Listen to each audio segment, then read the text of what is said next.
Chapter 2. The Professor's Purchase. The blinding glare of the midday sun assaulted Jake's eyes, a brutal contrast to the dim, fetid confines of the cargo ship. He squinted, his vision momentarily blurred as he shuffled down the grey metal ramp, each step a heavy reminder of his captivity.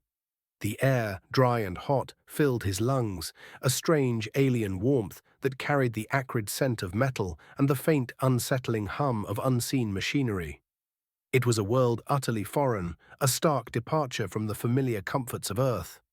The ramp clanged with the sound of shuffling feet, the only noise besides the guttural commands of the enforcers, their voices sharp and impatient. He glanced around, taking in the patchwork repairs on the ship's hull, a testament to its age or the harshness of space travel.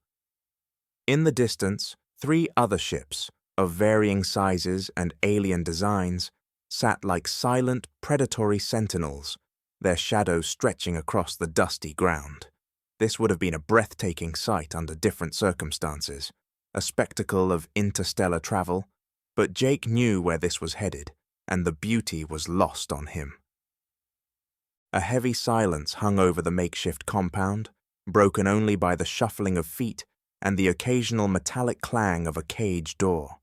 The other captives, a motley collection of species, moved with a resigned passivity that spoke of broken spirits, their eyes reflecting a weariness that went beyond mere physical exhaustion. Jake's eyes scanned the crowd, taking in the bizarre array of alien forms, each a testament to the vastness and strangeness of the universe. He saw a group of reptilian beings, their scales shimmering with iridescent hues of emerald and sapphire, their slit pupils fixed on the ground, as if searching for an escape that wasn't there.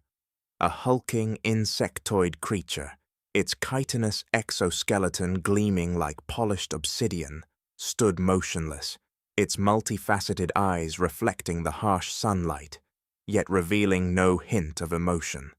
A cluster of small, furry beings, their large, luminous eyes filled with a quiet terror, huddled together, their delicate limbs trembling, seeking comfort in their shared fear. He also noticed a bipedal creature with skin that seemed to shift colors, like a living kaleidoscope, its movements fluid and unsettling, and another with a long, prehensile tail that twitched nervously, betraying its anxiety. He noticed cages lining one side of the makeshift compound, and his heart sank as he saw captives being herded into them, their fates sealed. He was shoved into a cage alone, separated from the others, a fact that both unnerved and intrigued him. The isolation amplified his fear, the silence a heavy weight pressing down on him, but also fueled a burning curiosity. Why was he being singled out? What made him different? "He'll fetch a high price," he overheard a gruff voice say, the words a chilling reminder of his value as a commodity. Aliens, a kaleidoscope of shapes and sizes, began to circulate, their eyes lingering on the caged captives, assessing their worth. Jake watched as some were pulled away, their fates unknown, their cries muffled, their struggles futile. He braced himself, his muscles tense, waiting for his turn, each passing moment a tick closer to the unknown. Then he heard a different voice, one that stood out from the rest, a refined tone amidst the guttural commands. "How can I help you, Professor?" an enforcer asked, his voice laced with a hint of deference. The professor pointed at Jake, his gaze sharp and calculating. "How much for that one?" The enforcer looked at Jake, then back at the professor, a flicker of hesitation in his eyes. "He's expensive." "How much?" The professor repeated, his voice firm, leaving no room for negotiation. The enforcer hesitated. Logically, then asked, "Why this one? In all your visits, you've never shown interest in a slave." "Because you've never had anything worth buying."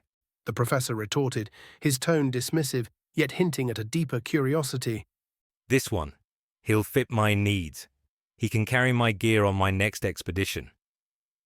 10,000 credits, the enforcer said, his voice laced with a hint of finality. Fine, the professor replied, and told the enforcer, "Get the paperwork ready." He turned slightly, and Jake saw a slight, almost imperceptible nod of his head. As the enforcer walked away, the professor approached Jake's cage, his eyes fixed on Jake's. "Can you understand me?" he asked, his voice low and urgent. Yes, Jake replied, his voice harsh, his gaze defiant, a spark of resistance in the face of overwhelming odds. The professor paused, his eyes narrowing, as if reconsidering his purchase, weighing the risks.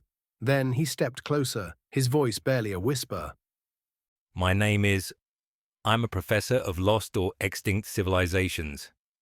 You can trust me," he said, his eyes conveying a sense of desperate sincerity. "If you want to live, do as I say. We don't have much time." Jake's mind churned, a whirlwind of fear and desperation. He was trapped, utterly alone, adrift in a universe he didn't understand. Earth, his home, felt impossibly distant, a fading memory. He knew nothing of this place, nothing of spaceships or alien worlds. He was a man stripped bare, reduced to a commodity in a cosmic marketplace. What choice did he have? Resistance seemed futile, a quick path to oblivion. Yet a flicker of defiance, a stubborn refusal to surrender, still burned within him. He had to play along, at least for now. He had to survive. "Okay," he said, his voice barely a whisper, a fragile thread of sound in the oppressive silence. He would play these aliens' games, buy himself some time, and find a way out, even if he had to play these alien games until he could find a way home. The cage door swung open, the metallic clang reverberating through the makeshift compound, a sound that echoed the finality of his situation. Jake, his legs wobbly after days of confinement, stepped out, his body protesting the sudden movement. He found himself face to face with the professor, a lean figure whose eyes held a curious blend of apprehension and keen observation, as if he were studying a rare specimen. A small grey box was thrust into the professor's hands by the enforcer, his expression hard and unyielding. "This," the alien growled, pointing a thick finger at the colored band circling Jake's neck. "controls him. One press of this button, and he's dead." A flicker of genuine shock crossed the professor's features, his eyes widening slightly, betraying a vulnerability he quickly concealed. He stared at the box, as if it were a venomous serpent, before quickly regaining his composure and slipping it into a deep pocket, his movements swift and decisive. Jake, observing the professor's reaction, felt a faint sense of relief, a fragile hope flickering in the darkness. The man's genuine surprise spoke volumes. He wasn't a killer, or at least not a casual one. That was a small yet significant comfort, a lifeline in the vast ocean of uncertainty. Turning to Jake, the professor's expression shifted to a mixture of urgency and resolve, his eyes fixed on Jake's. "We must leave," he stated, a slight nod indicating the direction they should take, a silent command. "Follow me."